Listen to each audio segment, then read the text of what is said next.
यह कहानी उत्तराखंड के एक छोटे से गांव की है, जहां एक पुराना होटल था, जिसका नाम होटल शांति था। गांव के लोग कहते थे कि इस होटल में कुछ असामान्य घटित होता है। यह होटल पहले बहुत मशहूर था, परंतु पिछले कुछ सालों से इसे लेकर कई अजीब घटनाएं सामने आई थी। गांव के लोग इसे भूतिया मानते थे और दूर से ही इस होटल को देखकर डर जाते थे। कहानी की शुरुआत होती है अजय नाम के एक युवक से, जो एक पत्रकार था और अदृश्य शक्तियों पर रिसर्च कर रहा था। उसने होटल शांति के बारे में कई कहानियां सुनी थी और वहां जाकर खुद इस जगह की जांच करने का फैसला किया। अजय को विश्वास नहीं था कि भूत प्रेत जैसी कोई चीज होती है। वह बस इस रहस्यमय होटल के पीछे की सच्चाई जानना चाहता था। अजय ने एक रात होटल शांति में रुकने का निर्णय लिया। उसने गांव के एक बुजुर्ग से होटल के बारे में पूछा, तो बुजुर्ग ने चेतावनी दी, बेटा, उस होटल में मत जाना। वहां जाने वाले लोग वापस नहीं आते। लेकिन अजय ने उनकी बातों को अंधविश्वास समझा और अपने प्लान पर कायम रहा। जब अजय होटल पहुंचा, तो उसे बाहर से ही होटल की पुरानी और खंडहर सी दिखने वाली स्थिति देखकर अजीब सा एहसास हुआ। होटल की दीवारें धुंधली और टूटी-फूटी थीं। अजय ने दरवाजा खटखटाया और कुछ ही देर में एक बूढ़ा आदमी दरवाजा खोलकर बाहर आया। तुम यहां क्यों आए हो? बूढ़े आदमी ने गहरी आवाज में पूछा। अजय ने कहा कि वह बस एक रात होटल में रुकना चाहता है। बूढ़ा आदमी अजीब नजरों से अजय को देखता रहा, फिर उसे एक पुराना कमरा दिखाया। कमरे में एक बड़ी खिड़की थी, जिससे बाहर का नजारा दिख रहा था, लेकिन अजय को वहां एक अजीब सी ठंड महसूस हो रही थी।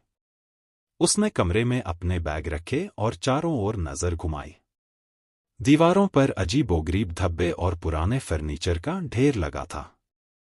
रात के समय अजय ने अपने लैपटॉप पर होटल की रिपोर्ट तैयार करनी शुरू की। अचानक उसे खिड़की के पास से किसी के पैरों की आहट सुनाई दी। वह खिड़की की ओर गया, लेकिन वहां कोई नहीं था। उसने सोचा कि शायद उसकी कल्पना का खेल है। वापस आते समय कमरे के एक कोने में एक पुरानी तस्वीर लटकी हुई थी। तस्वीर में एक परिवार था, लेकिन अजय ने गौर किया कि उन सभी की आंखें अजीब तरीके से उसकी तरफ घूर रही थीं। अजय ने तस्वीर को नजरअंदाज कर दिया और सोने की कोशिश की।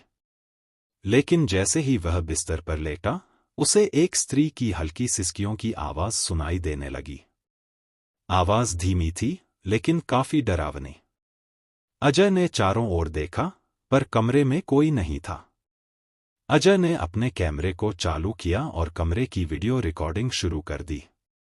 अचानक उसके कैमरे की स्क्रीन पर एक धुंधला चेहरा दिखाई दिया, जो धीरे धीरे स्पष्ट होता जा रहा था।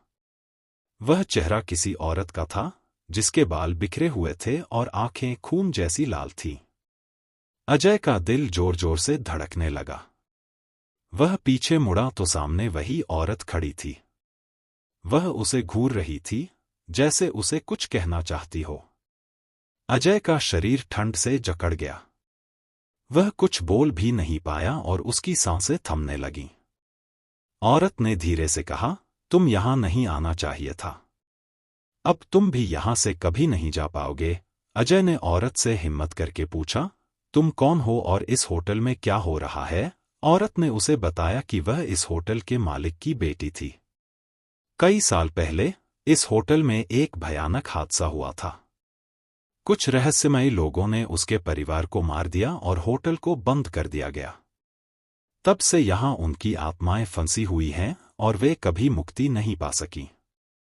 अजय को ये सब सुनकर झटका लगा, लेकिन वह वहां से निकलने का कोई रास्ता नहीं देख पा रहा था। तभी कमरे की लाइट अचानक बुझ गई और चारों ओर घुप्प अंधेरा छा गया। अजय ने टॉर्च निकाली, परंतु वह भी काम नहीं कर रही थी।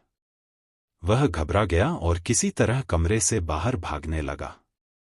अजय ने जैसे ही होटल का दरवाजा खोलने की कोशिश की, दरवाजा खुद ब खुद बंद हो गया। उसके पीछे अचानक बहुत सारे पैरों की आहटें सुनाई देने लगीं। वह मुड़कर देखता तो हर दिशा में धुंधली आकृतियां दिखाई दे रही थीं। वह चीखने लगा, लेकिन उसकी आवाज वहां किसी को सुनाई नहीं दी। सुबह जब गांव के कुछ लोग होटल के पास से गुजरे तो उन्होंने अजय की गाड़ी को होटल के सामने खड़ा देखा, लेकिन अंदर जाने की हिम्मत किसी ने नहीं की। 3 दिन बाद पुलिस को खबर दी गई और जब वे होटल में गए तो उन्हें वहां अजय का कोई सुराग नहीं मिला। बस उसका कैमरा और लैपटॉप वहीं पड़े थे। कैमरे में जो आखिरी वीडियो रिकॉर्ड हुई थी उसमें अजय को डरते हुए होटल से भागने की कोशिश करते हुए देखा गया था और उसके बाद वीडियो में कुछ अस्पष्ट आकृतियां दिखाई दीं। आज भी होटल शांति वीरान खड़ा है। कोई नहीं जानता कि वहां क्या हुआ, लेकिन जो भी उस होटल के पास से गुजरता है उसे वहां से सिसकियों और रहस्यमयी आवाजें सुनाई देती हैं। लोग कहते हैं कि अजय की आत्मा भी अब वहां कैद हो चुकी है।